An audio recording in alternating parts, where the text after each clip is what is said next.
পৃথিবীতে অনেক জাতি আছে স্বাধীনতার জন্য শতবর্ষ সংগ্রাম করে, কোনোদিন স্বাধীনতা পায় না। শতাব্দীর পর শতাব্দী চলে যায়,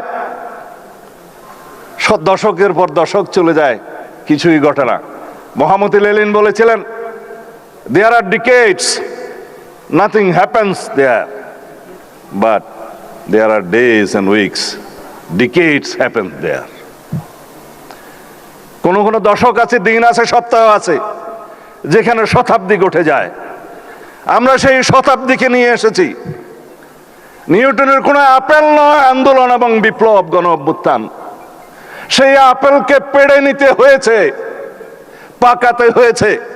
আমরা সেই আপেলকে নিয়ে এসেছি, দলীয়করণ করা যাবে না কোথাও।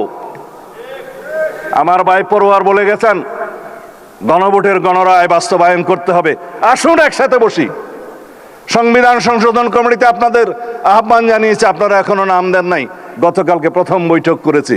জুলাই জাতীয় সনদের প্রত্যেকটা অক্ষর বাস্তবায়ন করা হবে, আমরা প্রতিশ্রুতি দিয়েছি। আপনারা বলেছেন গণ আকাঙ্ক্ষা, গণরায় বাস্তবায়ন করা হবে। সেটা কি সংস্কার পরিষদে গেলে হবে, সংবিধান সংশোধন কমিটিতে গেলে হবে না? আমি একবার বলেছিলাম, তাল ধপ করিয়া পড়িল না পড়িয়া ধপ করিল এক কথাই, বাট কনস্টিটিউশনাল প্রসিডিউর হচ্ছে অ্যামেন্ডমেন্ট নেয়া। প্রত্যেকটা অ্যামেন্ডমেন্ট হচ্ছে এক একটা সংস্কার। এইভাবে আমাদের বুঝতে হবে। মাঠের রাজনীতি করতে পারবেন, সংস্কার কমিশন করবেন, বা জাতীয় সংস্কার পরিষদ করবেন, সাংবিধানিক সংস্কার পরিষদ করবেন, দিস ইজ অল ওয়ার্ডিং। কিন্তু প্র্যাকটিক্যাল যেটা আসতে হবে, অ্যামেন্ডমেন্ট, সেটা গ্রহণ করতে হবে পার্লামেন্টে। And that would be the 18th amendment of the Constitution, which would be historic constitution in our century, যেটার প্রত্যাশা নিয়ে আমাদের শহীদরা শহীদ হয়েছেন, যে আকাঙ্ক্ষা নিয়ে গণ অভ্যুত্থান হয়েছে, যার জন্য আমরা সংগ্রাম করেছি। আমার নিজের 10টি বছর নির্বাসনে গিয়েছে, তাকে আমি বৃথা যেতে দেব না। গুম কমিশন আমরা অধ্যাদেশ পাশ করি নাই, কিন্তু গুমের উপর প্রতিকার এবং গুম প্রতিরোধ আইন নিয়ে এসেছি। আগামী পার্লামেন্টে আসবে ইনশাআল্লাহ। যেটা সিস্টেমেটিক এনফোর্স ডিসঅ্যাপিয়ারেন্সের জন্য আইটিসি অ্যাক্টের বিধান আছে, সেখানে মৃত্যুদণ্ড সহ কড়া শাস্তি আছে। বাকি সবগুলো ডিফাইন করেছে আমরা গুম প্রতিকার ও গুম প্রতিরোধ আইনে, যেগুলো আপনারা আইনটা নিয়ে আসলে দেখবেন। আমরা এখনো ওয়েবসাইটে দিয়েছি, ওখানেও দেখতে পারেন। সেই অগ্নিজরা জিনগুলো, আমি যদি লম্বা বক্তব্য দিই, মাননীয় রাষ্ট্রপতির সময় থাকবে না। এখানে আপনারা অনেক অপেক্ষা করছেন, কিছু বিভ্রান্তিও মাঝখানে হয়েছে, যার জন্য আমার অনেক কথা বলার ইচ্ছা আছে। তবে অনেক কথা আজকে যাব বলে কিছু কথা না বলি। তার মানে হচ্ছে আন্দোলনের দিনলিপি। যারা বলেছেন যে 36 দিনের জুলাই, এই মুক্তির মন্দির সোপান একদিনে নির্মিত হয়নি। এই সোপান নির্মিত হয়েছে 2009 থেকে শুরু করে 2024 পর্যন্ত। আমরা বলি, সেই মানুষ হন, be that personality home man follows, তিনি হচ্ছেন বেগম খালেদা জিয়া।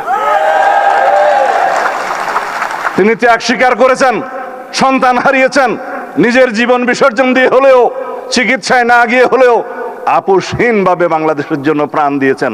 আজকে শুয়ে আছেন এই আমাদের পাশে। তার অবদান নেই? 36 কি এমনিতেই হয়েছে জুলাই? দীর্ঘদিনের এক এক দিনের বিন্দু বিন্দু জমে আমাদের এই সিন্ধু হয়েছে, একদিনে হয় নাই। 2009 থেকে 2024 পর্যন্ত বিএনপির, ছাত্র দলের, যুব দলের, অন্যান্য বিরোধী দলের, ফ্যাসিবাদ বিরোধী গণতান্ত্রিক আন্দোলনের সকল কর্মী নেতারা গুম খুন শিকার হয়েছে, হামলা মামলার শিকার হয়েছে অসংখ্য। কোথায় যাবে সেই ইতিহাস? যারা স্বামী হারিয়েছে, স্ত্রী তার স্বামী হারিয়েছে, মা তার সন্তানকে হারিয়েছে, গুম হয়ে আজও ফিরে নাই আমার বন্ধু ইলিয়াস, তাদের কি হবে? একদিনে হয়েছে জুলাই। স্বৈরাচারের পতন কি একদিনে হয়? পৃথিবীর ইতিহাসে সেটা আছে? নাই। যদি বলি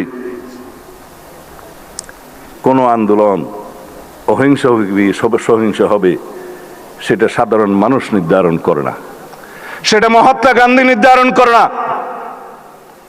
এই আন্দোলন রক্তজরা আন্দোলন, এই আন্দোলন রক্তাক্ত হবে কিনা, এই আন্দোলন সহিংস হবে কিনা সেটা নির্ধারণ করে দিয়েছে ফ্যাসিবাদী শেখ হাসিনা। আমরা প্রতিবাদ করেছি, আমাদের ছেলেরা মেয়েরা প্রতিবাদ করেছে, শূন্য হাতে রক্তাক্ত হয়েছে, রক্তে রঞ্জিত হয়েছে, শহীদ হয়েছে, রাজপথ পিচ্ছিল করেছে, তারপরে গণ অভ্যুত্থান হয়েছে, ফ্যাসিবাদের মুক্তি হয়েছে। যখন কোনো আন্দোলন তার নিয়মতান্ত্রিক গণতান্ত্রিক পদ্ধতিতে পরিচালিত হতে দেয়া হয় না, তখন ইনএভিটেবল হয়ে যায়, অপরিহার্য হয়ে যায় সহিংস রক্তাক্ত আন্দোলনের। সেটাই হয়েছে বাংলাদেশে। 2009 থেকে 2024-এর সেই সোপানগুলো বাদ দিলে জুলাইয়ের 36 দিনে কি এই আপেল টপকিয়ে পড়েছে নিউটনের আপেল? না। বন্ধুদের বুঝতে বলবো, যারা জুলাই চেতনার উপর নির্ভর করে রাজনীতি করছে, সেই রাজনীতি করা যাবে না। 71-এর চেতনাকে বিক্রি করতে করতে ফ্যাসিবাদী শেখ হাসিনা দিল্লি যে বসে আছে। আমি অনেকবার বক্তব্য দিয়েছি, শেখ হাসিনা এবং আওয়ামী লীগের রাজনৈতিক মৃত্যু হয়েছে ঢাকায়, দাফন হয়েছে দিল্লিতে। কেন বলেছি? তারা এই চেতনা বিক্রি করতে করতে বাংলাদেশকে এমন একটা জায়গায় নিয়ে গিয়েছিল যারা মুক্তিযুদ্ধের চেতনা বললে মানুষ ঘৃণা করত। আমরা যেন জুলাইয়ের এই চেতনাকে কোনোদিন অসম্মান না করতে হয় সেই রকম রাজনীতি করি। জুলাই আমাদের সবার, বাংলাদেশের 18 কোটি 20 কোটি মানুষের সবার সম্মিলিত প্রয়াসে আমরা কেউ কেউ হয়তো নেতৃত্ব দিয়েছি। আমাদের সামনের সারিতে যারা শহীদ হয়েছেন তারাই হচ্ছে আসল জুলাই যুদ্ধ, আসল নেতা। তাদের আকাঙ্ক্ষা বাস্তবায়ন করাই হবে আমাদের জন্য ফরজ। অথচ জুলাইয়ের কৃতিত্ব নেওয়ার জন্য, রাজনীতি করার জন্য সবাই প্রতিযোগিতায় নেমেছে। আমরা প্রতিযোগিতা করছি জুলাইয়ের আকাঙ্ক্ষা বাস্তবায়নের জন্য। আমার ভাই পরওয়ার সাহেব বলে গিয়েছেন, জুলাই জাতীয় সনদের বাস্তবায়ন করতে হবে সম্পূর্ণ, তার বাইরেও করব আমরা জন আকাঙ্ক্ষা অনুযায়ী। আসুন কথা বলি, সমাজের সমস্ত সেক্টরের সাথে আমরা কথা বলবো। তাদের প্রত্যাশা কি, জুলাই যোদ্ধাদের প্রত্যাশা কি, সাংবাদিক বন্ধুদের প্রত্যাশা কি, আইনজীবীদের প্রত্যাশা কি, বিশেষজ্ঞদের কাছে আমরা মতামত নেব, সংবিধান বিশেষজ্ঞদের সাথে বসবো, এডিটরদের সাথে বসবো। আমরা এমন একটা সংবিধান সংশোধনী আনতে চাই যেই সংশোধনী নিয়ে আমরা অনেক বছর চলতে পারবো। কারণ বারবার জুলাই আসে না, বারবার 71 আসে না, বারবার বাংলাদেশে গণ অভ্যুত্থান হবে না। এবং এই গণ অভ্যুত্থানের মধ্য দিয়ে আমাদের যে অর্জিত আকাঙ্ক্ষা, যে প্রত্যাশা এই জাতির, সেই প্রত্যাশাকে যদি আমরা পূরণ না করতে পারি, সারা জীবন আমরা দায়ী থাকবো। আমাদের পরবর্তী প্রজন্ম আমাদেরকে দায়ী করবে যে আপনারা বাস্তবায়ন করলেন না আমাদের প্রত্যাশা। দেশের 12টা বাজবে আর আমরা বসে বসে আঙ্গুল চুষবো? প্রিয় দেশবাসী, আপনারা প্রস্তুত হন। সব দেখে মনে হচ্ছে আরেকটা অনিবার্য বিপ্লব আসন্ন। এই বিপ্লবের জন্য আমি আপনাদের সবাইকে প্রস্তুতি নিতে আহ্বান জানাচ্ছি। আপনারা দুঃখাবাজ। এই জন্য এই সরকারের অনেককে দেখলে এখন জুলাই যোদ্ধারা আওয়াজ তোলে ভুয়া ভুয়া। এটা জাতির জন্য লজ্জা। দাকিরিস ফোনতা হেলমেট সবগুলাকে বুড়ি আঙ্গুল দেখানোর জন্য প্রস্তুত আছেন?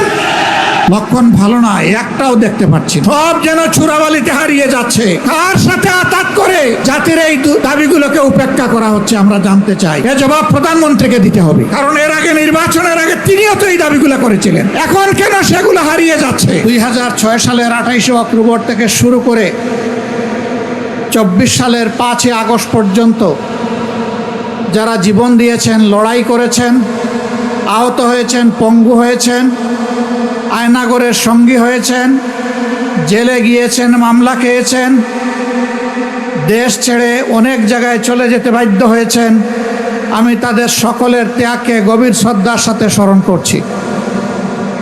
জীবন দেওয়া সকলের জন্য মহান প্রভুর দরবারে শাহাদাত কামনা করছি। এ জীবন পার্টিকুলার কোনো দল দেয়নি। দল মতের ঊর্ধ্বে উঠে সমগ্র জনগণকে এই ত্যাগ স্বীকার করতে হয়েছিল। বিশেষভাবে 28 অক্টোবরের নৃশংস লগিবৈঠার হত্যাকাণ্ড, 2009 সালে পিলখানায় 25 এবং 26 ফেব্রুয়ারি নারকীয় হত্যাকাণ্ড। পিলখানার এই হত্যাকাণ্ডে আমরা 57 জন কমিটেড দেশপ্রেমিক সেনা অফিসারকে এবং তাদের পরিবারের সদস্যদেরকে আমরা হারিয়েছি। এরপরেই বাংলাদেশ জামাতে ইসলামীর উপর ক্র্যাকডাউন করা হয়েছিল। মিথ্যা মামলায় ফাঁসিয়ে আমাদের এক এক করে 11 জন শীর্ষ নেতাকে হত্যা করা হয়েছে। এই বিচারিক হত্যাকাণ্ডে দুনিয়া থেকে যারা বিদায় নিয়েছে তাদের সকলের জন্যও এই পিলখানা 28 অক্টোবর এবং পুরা 15.5 বছর জুড়ে যাদেরকে খুন করেছে ফ্যাসিবাদী সরকার, মহান আল্লাহর দরবারে তাদের জন্যও, এই সমস্ত নিহত মানুষগুলোর জন্য আমি শাহাদত কামনা করছি। সম্মানিত ভাইয়েরা, বিশেষ করে জুলাইয়ের 1 তারিখ থেকে 24 সালে যেই আন্দোলন দানা বেঁধে উঠেছিল, অকুণ্ঠ চিত্তে আমিও স্বীকার করতে চাই এই আন্দোলন প্রথাগত কোনো রাজনৈতিক দলের নেতৃত্বে গড়ে উঠে নাই। এই আন্দোলন গড়ে উঠেছিল ছাত্র তরুণ সমাজের নেতৃত্বে। তাদেরকে স্যালিউট জানাই। 15.5 বছরে দফায় দফায় আন্দোলন করেছি, জীবন দিয়েছি, জেলে গিয়েছি, ফাঁসির কাস্টে দাঁড়িয়েছি, কিন্তু ফ্যাসিবাদকে আমরা তাড়াতে পারি নাই। জুলাইয়ের আন্দোলনের মধ্য দিয়ে যখন সারা দেশবাসী একাকার হয়ে গেল, তখনই ফ্যাসিবাদ দুপুরের খাবার ফেলে দিয়ে পালিয়ে যেতে বাধ্য হলো। এর আগে তো আর পালিয়ে যায়নি। সুতরাং এই ক্রেডিট জনগণের, নেতৃত্বের ক্রেডিট আমাদের তরুণ সমাজের। এইটা নিয়ে কেউ টানাটানি করুক, তা আমরা পছন্দ করি না। এই আন্দোলনের কোনো মাস্টার মাইন্ড, একক মাস্টার মাইন্ড কাউকে স্বীকার করি না। এই আন্দোলনের মাস্টার মাইন্ড 18 কোটি নির্যাতিত মানুষ। সংগ্রামী বন্ধুগণ, অনেকেই ক্রেডিট দাবি করছেন, কখনো মাস্টার মাইন্ড, কখনো আবার জুলাই শহীদদেরকে ভাগ বাটোয়ারা করছেন। আমি এগুলোর নিন্দা জানাই। শহীদদেরকে নিয়ে রাজনৈতিক রং দেওয়ার চেষ্টা করবেন না। যদি রাজনৈতিক দলের ডাকে সাড়া দেওয়ার হতো তারা আগেই দিত। তারা আগে সাড়া দেয় নাই। জীবন দেওয়ার জন্য রাস্তায় নেমেছিল তরুণদের ডাকে। তারা জাতির সম্পদ, তারা কোনো দলের সম্পদ হতে পারে না। তাদের নিয়ে কোনো রাজনীতি হোক, এটা আমরা পছন্দ করি না। আহত পঙ্গু হয়ে যারা এখনো কাতরাচ্ছে, শরীরে অসংখ্য বুলেট পিলেট নিয়ে রাতে একটুখানি ঘুমাতে পারে না, স্বাভাবিক জীবনযাপন করতে পারে না, চলাফেরা করতে পারে না, এখনো এলিজাবেথের সেই মেটালিক কেস নিয়ে তাদেরকে হাঁটতে হয়, এখনো ব্যাংককের হাসপাতালে বিছানায় পড়ে আছে, এখনো ঘরে ঘরে সেই পঙ্গু যোদ্ধারা কাতরাচ্ছে। তাদের দিকে নজর দেওয়ার ফুসরত এই সরকারের হচ্ছে না। আমরা স্পষ্টভাবে বলতে চাই, যাদের কারণে জাতি নাজাত পেয়েছে তাদেরকে অবশ্যই সম্মান দিতে হবে। যারা জীবন দিয়েছে তাদেরকে রাষ্ট্রীয় খেতাবে ভূষিত করতে হবে। শহীদ পরিবারগুলোকে সম্মানের সাথে পুনর্বাসন করতে হবে। যারা আহত পঙ্গু হয়েছে তাদের সুচিকিৎসা নিশ্চিত করতে হবে, সেটা দেশে হোক কিংবা বিদেশে হোক। এটা হবে সর্বোচ্চ অগ্রাধিকার, এবং তাদেরকেও সম্মানজনক পুনর্বাসনের ব্যবস্থা করে দিতে হবে। খুনিদেরকে, ফ্যাসিস্টদেরকে বিচারের আওতায় এনে তাদের শাস্তি নিশ্চিত করতে হবে। লক্ষণ ভালো না, একটাও দেখতে পাচ্ছি না। সব যেন চূড়াবালিতে হারিয়ে যাচ্ছে। কার সাথে আঘাত করে জাতির এই দাবিগুলোকে উপেক্ষা করা হচ্ছে আমরা জানতে চাই। এ জবাব প্রধানমন্ত্রীকে দিতে হবে, কারণ এর আগে, নির্বাচনের আগে তিনিও তো এই দাবিগুলো করেছিলেন। এখন কেন সেগুলো হারিয়ে যাচ্ছে? প্রিয় দেশবাসী,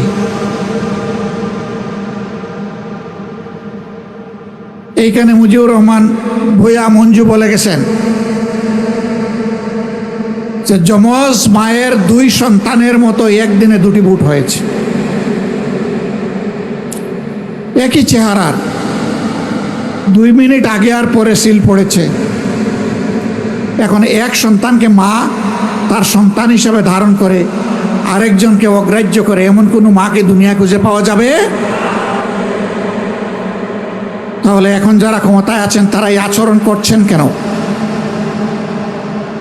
এটা জাতির সাথে সুস্পষ্টভাবে প্রতারণা, এবং তারা সংসদে দাঁড়িয়ে এটা স্বীকার করে নিয়েছেন। স্বীকার করে নেওয়ার জন্য ধন্যবাদ। মনে রাখবেন, এই স্বীকারোক্তির মাধ্যমে আপনারা প্রতারক হিসাবে জাতির সামনে নিজেদের নাম রেজিস্ট্রেশন করে নিয়েছেন। আপনারা ধোঁকাবাজ। এই জন্য এই সরকারের অনেককে দেখলে এখন জুলাই যোদ্ধারা আওয়াজ তোলে, ভুয়া ভুয়া।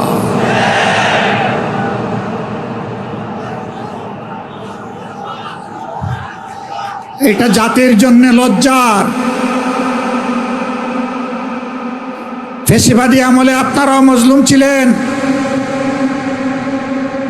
ফ্যাসিবাদীরা যে সমস্ত জুলুম করেছে, অপকর্ম করেছে, এই 5 মাসে আপনারা সবগুলার রেপ্লিকা, ফটোকপি আপনারা আমাদেরকে দেখিয়ে দিয়েছেন। ফ্যাসিবাদী আচরণ করবেন, আর জনগণ ফ্যাসিবাদী বললে আপনারা আবার রাগ করবেন। একটা রিলস মাঝে মাঝে দেখা যায়, কি রাগ করলেন শোনা।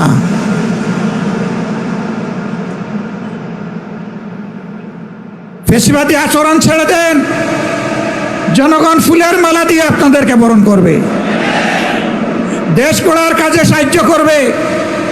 এ দেশ আমাদের সকলের, দেশকে আমরা ভালোবাসি, কিন্তু আল্লাহর কসম খেয়ে বলছি, বাংলার জমিনে কোনো ফ্যাসিবাদকে আমরা সহ্য করব না।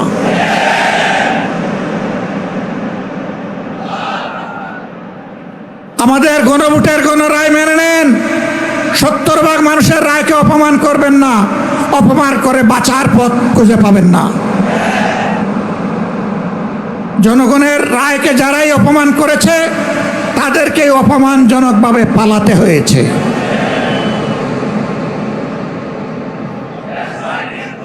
প্রিয় দেশবাসী, এই ব্যাপারে আপোষ করার জন্য প্রতিনিয়ত আমাদেরকে চাপ দেওয়া হচ্ছে, আমাদেরকে লোভ দেখানো হচ্ছে। আমরা পরিষ্কারভাবে দেশবাসীকে সাক্ষী রেখে বলতে চাই, আপনাদের গণভোটের গণরায়ের পাহারাদারি আমরা করব ইনশাআল্লাহ। এবং এই দাবি মহান আল্লাহর সাহায্য নিয়ে বিইজনিল্লাহ আমরা আদায় করে ছাড়বো ইনশাআল্লাহ। এই দাবি আমরা পরিত্যক্ত ঘোষণা করব না, কোনো কিছুর বিনিময়ে না, জীবনের বিনিময়ে হলেও এই দাবি আদায় হবে ইনশাআল্লাহ। আপনারা ঐক্যবদ্ধ আছেন? থাকবেন? লড়তে রাজি আছেন? দা কিরিস কোনটা হেলমেট সবগুলাকে বুড়ি আঙ্গুল দেখানোর জন্য প্রস্তুত আছেন?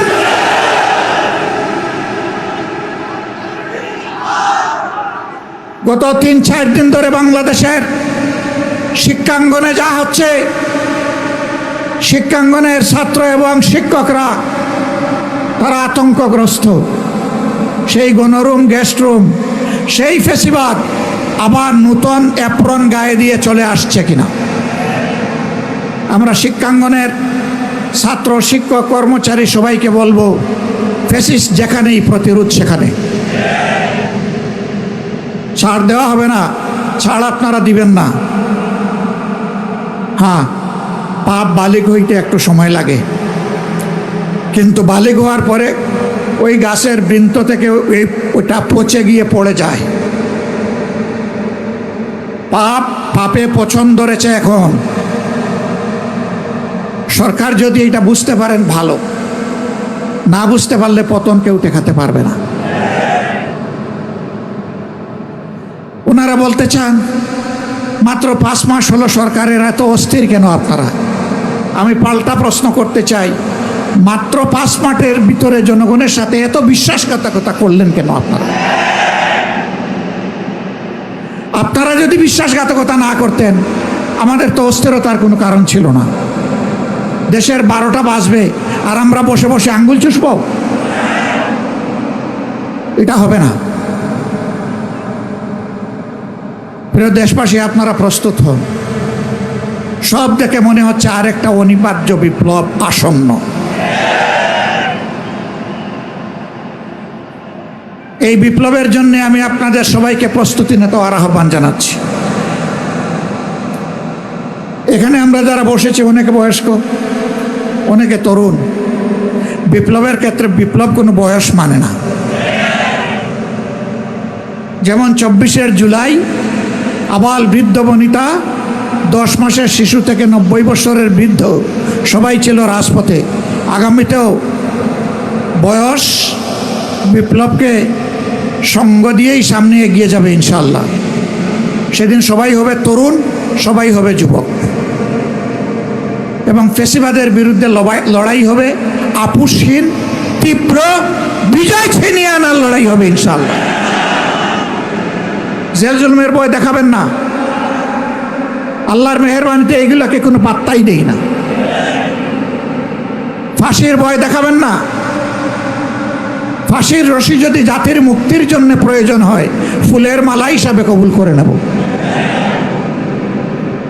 ফাঁসির তক্তার উপর দাঁড়িয়ে বুক কাঁপবে না, ঠোঁট কাঁপবে না, বিজয়ের জয়ধ্বনি শুনিয়ে যাব ইনশাআল্লাহ। সম্মানিত বন্ধুগণ, গ্যাসের দাম কখন বাড়ানো হয়? বাড়ানোর আগে গ্যাস কমায় দেওয়া হয়। সমাজে সংকট সৃষ্টি করা হয়, জনগণ অতিষ্ঠ হয়ে ওঠে। এই ফাঁকে গ্যাসের দাম বাড়াইয়া বলে, জনগণ বলে যাক বাবা, দাম বাড়লে পাইয়া তো গেছি। এটা ফ্যাসিবাদী প্র্যাকটিস। যদি দাম বাড়ানোর আগে সংকট সৃষ্টি হয়, আর সংকট সৃষ্টি হওয়ার কারণে যদি দাম বাড়ার পরে আবার সংকট দূর হয়ে যায়, তাহলে দাম না বাড়াইয়া সংকট দূর হয় না কেন? এটা জনগণের সাথে ধোঁকা, প্রতারণা। অতীতে যারা জনগণের সম্পদ লুণ্ঠন করেছে, চুরি করেছে, ডাকাতি করেছে, এখন সরকারি দলের দ্বিতীয় ব্যক্তি বলেছেন সেই চুরি ডাকাতি অপরাধের প্রবৃদ্ধি হয়েছে, কোনো পরিবর্তন হয় নাই। এটা আরেকটা রাজসাক্ষী, স্বীকারোক্তিমূলক জবানবন্দি, 164 ধারা। ওনারা সংবিধান বলেন তো, এই জন্য একটু সংবিধান বললাম। আসুন আমরা প্রতিজ্ঞা করি, জনগণের দুর্ভোগ যেখানে, সন্ত্রাস যেখানে, ফেসিবাদ যেখানে, জনগণের অধিকার হরণ যেখানে, সেখানেই আমরা অগ্নিগিরি হয়ে জ্বলে উঠবো ইনশাআল্লাহ। কোনো বাধা মানব না, কোনো বাধা মানব না ইনশাআল্লাহ, কোনো বাধা মানব না। আমাদের বিশ্বাস মহান আল্লাহ তাআলার উপরে। জমিনের কোনো শক্তিকে আমরা পরোয়া করি না। কোনো আধিপত্যবাদের কাছে বাংলাদেশ আর মাথা নত করবে না। কোনো শাসক গোষ্ঠী যদি মাথা নত করে, জনগণ তাদেরকে সমুচিত শিক্ষা দেবে। এগিয়ে যাক প্রিয় বাংলাদেশ, একটা নিষ্কলুষ, ফ্যাসিবাদ মুক্ত, মানবিক, ন্যায় এবং ইনসাফের ভিত্তির উপর একটি সম্মানের বাংলাদেশ, মাথা উঁচু করে দাঁড়ানো বাংলাদেশ দেখতে চাই। এ লড়াই চলবে যতক্ষণ পর্যন্ত এই প্রত্যাশা আমাদের পূরণ না হবে। সবাইকে ধন্যবাদ। কষ্ট করে আপনারা এসেছেন। কষ্ট কেবল শুরু, শেষ হয়নি। লড়াই কেবল শুরু, শেষ হয়নি। আগামীকাল জনদুর্ভোগ নিয়ে এই কাছেই মুক্তাঙ্গনে আপনাদের সকলের দাওয়াত। আগামীকাল আবার দেখা হবে ইনশাআল্লাহ। আল্লাহ হাফেজ। বাংলাদেশ জিন্দাবাদ। 11 দলীয় ঐক্য জিন্দাবাদ। আসসালামু আলাইকুম ওয়া রাহমাতুল্লাহি ওয়া